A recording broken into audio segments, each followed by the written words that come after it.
This is Mohammed Nadeem and you're watching my YouTube channel technologies Nadeem. जैसा कि आज का टॉपिक है हमारा quality control in pathological lab. Pathological lab में क्वालिटी कंट्रोल की क्या इम्पोर्टेंस है और क्वालिटी कंट्रोल क्या क्या होता है और कितनी तरह की क्वालिटी कंट्रोल्स होते हैं उसके बारे में जानेंगे हम आज।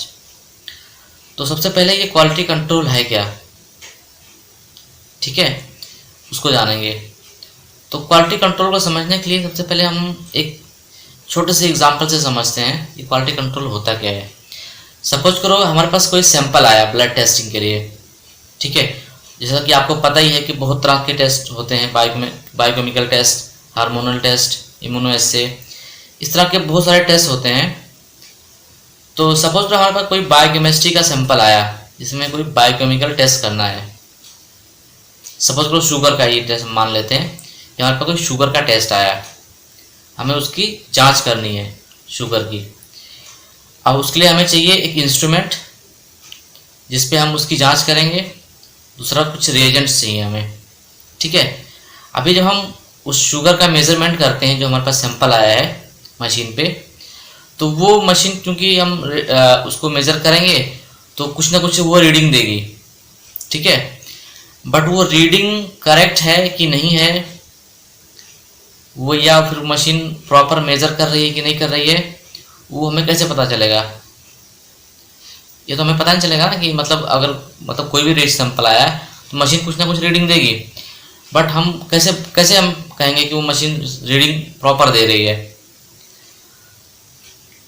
तो हमें प्रॉपर रिजल्ट गेन करने के लिए हमें पहले मशीन का क्वालिटी कंट्रोल चेक करना पड़ता है, यानी कि जो इंस्ट्रूमेंट है उसको एक क्वालिटी कंट्रोल के थ्रू गुजरना होता है।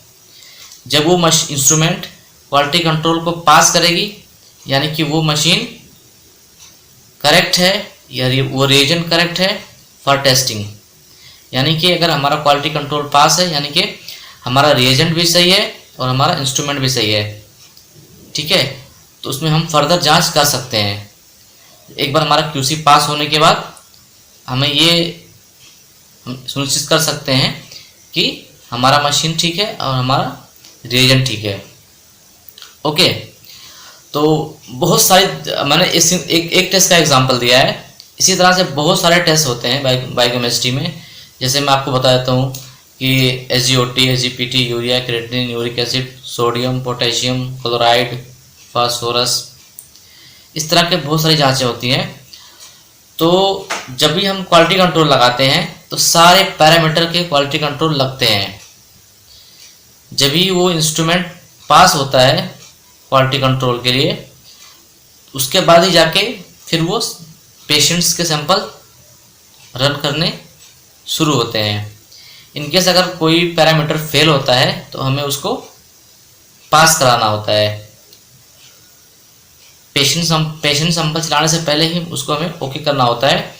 कोई भी अगर क्वालिटी कंट्रोल फेल है तो हम पेशेंट के सैंपल नहीं रन कर सकते हैं, ठीक है। तो अब इसमें वजह क्या हो सकती है? अगर हमारा क्वालिटी कंट्रोल फेल हो रहा है तो उसमें क्या क्या वजह हो सकती है?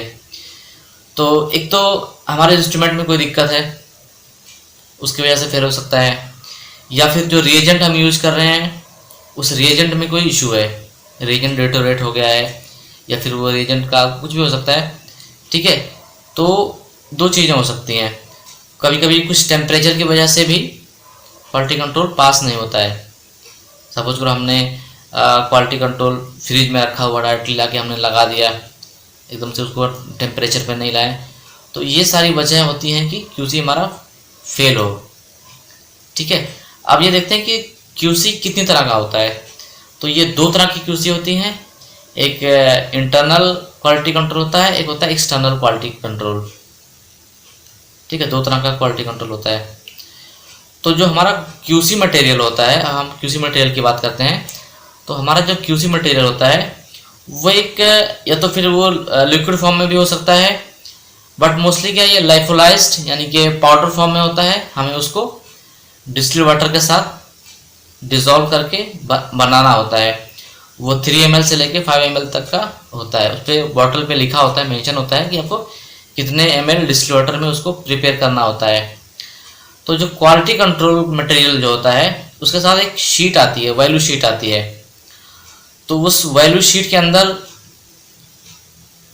जो सपोज करो हमारे पास बायोकेमिस्ट्री का कंट्रोल है, तो उस बायोकेमिस्ट्री के कंट्रोल में जितने भी पैरामीटर कवर होते हैं, जैसे सपोज करो हमारा SGOT, PT, alkaline, phosphatase, calcium, ये सब टेस्ट हैं। तो उसका जो कंसंट्रेशन है कंट्रोल में, कंट्रोल का जो सॉल्यूशन बनेगा उसमें जो कंसंट्रेशन है इन सब टेस्टों का, वो एग्जैक्ट कंसंट्रेशन हमें पता होती है, क्योंकि कंट्रोल के साथ एक वैल्यू शीट आती है। उस वैल्यू शीट के अंदर उसका नॉर्मल रेंज, यानी कि एग्जैक्ट वैल्यू, नॉर्मल रेंज नहीं, उसका एग्जैक्ट वैल्यू हमें दिया रहता है। ठीक है, तो ये क्वालिटी कंट्रोल फेल होने के क्या क्या वजह हो सकती है।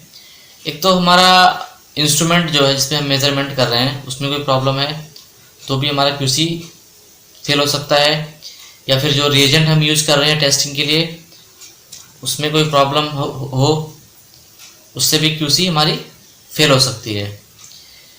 या फिर हमारा जो QC मटेरियल है, जो हमारा QC है, उसमें ही कोई दिक्कत है तो भी हमारा QC फेल हो सकता है।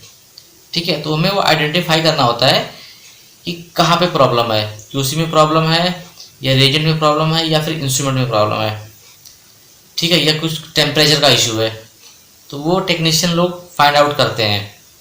ठीक है, दूसरा ये जो हमारा क्वालिटी मटेरियल जो होता है, QC जो मटेरियल होता है क्वालिटी कंट्रोल का, उसका जो कंसंट्रेशन होता है, एग्जैक्ट कंसंट्रेशन, डिफरेंट पैरामीटर्स के जो कंसंट्रेशन होता है वो नोन होता है, क्योंकि उसकी एक वैल्यू शीट हमारे पास होती है जो कंट्रोल के साथ ही आती है।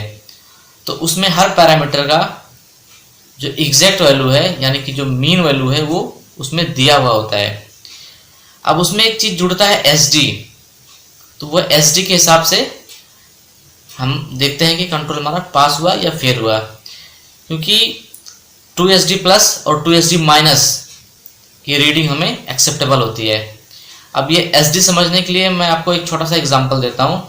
सपोज करो शुगर है जिसका वैल्यू है, एग्जैक्ट वैल्यू यानी कि मीन वैल्यू है 100। ठीक है, अब उसको 2SD तक प्लस में, 2SD तक माइनस में एक्सेप्टेबल है। ठीक है, तो सपोज करो हमारा 1SD की जो वैल्यू है 2 है। ठीक है, तो हमारा जब ये प्लस में रीडिंग जाएगी, यानी कि 100 मीन है प्लस 2SD जुड़ेगा तो 102 प्लस 2 और जुड़ेगा तो 104, यानी कि जो मीन है, मीन से जब ऊपर की वैल्यू जाएगी तो 104 तक जाएगी, और जब नीचे की वैल्यू आएगी तो यानी कि 100 माइनस 2 मीन्स 98 माइनस 2 यानी कि 96, यानी कि 96 से लेके 104 के बीच में अगर रीडिंग आती है तो ये हमारा ये कंट्रोल पास है 2SD के हिसाब से। 2SD के हिसाब से अगर 1SD की वैल्यू है 2, ठीक है, यानी कि 100 प्लस 4 104 और 100 माइनस 4 यानी कि 96, यानी कि 96 से लेके 104 तक में अगर रीडिंग आती है तो हमारा QC ओके है। ठीक है, इसी तरह से हर एक पैरामीटर का SD होता है, किसी में थोड़ा कम होता है, किसी में थोड़ा ज़्यादा होता है। तो बाकी SD कैसे निकालता है, CV कैसे निकलता है क्वालिटी कंट्रोल में, और भी ज़्यादा जानकारी के लिए आगे की वीडियो को देखें और समझें। और इसी तरह से नॉलेजफुल वीडियोस पाने के लिए चैनल को लाइक करें, सब्सक्राइब करें एंड शेयर करें। Thank you.